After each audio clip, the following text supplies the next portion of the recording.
Good morning বন্ধুরা, আমি সাগরিকা। সকালটা শুরু হচ্ছে আমার এক কাপ চা একটু খুরমা দিয়ে। দেখুন, তারপরে কিচেন গার্ডেনে গিয়ে অর্গ্যানিক সবজিগুলো তুলে নিয়ে এসেছি। আর খুরমা এই কারণেই খাচ্ছি বন্ধুরা, শীতের সকাল এটা ওটাতে খেতে ইচ্ছা করে, যদিও বা একটু আনহেলদি, সে কিন্তু বাচ্চারা দিয়ে গেছে, সেটা তো আর ফেলতে পারবো না, তাই একটু নিয়ে খেয়ে নিলাম। আর মাসের বাজার একদম কার্টুনের মধ্যেই ছিল, সেটাও অ্যারেঞ্জ করতে হবে। আজকে তো গার্ডেন নেই, কোনো কিছুই নেই, তাই ভাবলাম সব কিছু গুছিয়ে নিই। তারপর হাজব্যান্ড খেয়ে আবার অফিসে বেরিয়ে যাবে, তার জন্য একটু ব্রেকফাস্ট তৈরি করুন। সে খিচুড়ি খেতে শীতের সকালে খুব ভালোবাসে, তাই ভাবলাম আজকে অন্যরকমভাবে যে চালটা দেখেছিলেন সেটা এখানকার লোকাল রায়গঞ্জের চাল, এলাই বলে, সেই চালটা আর মসুরির ডাল দিয়ে কিছু সবজি দিয়ে।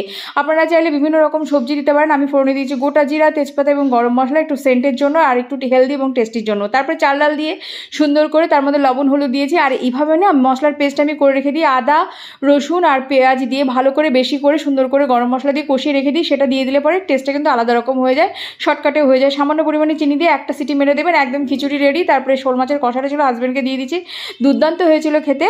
আর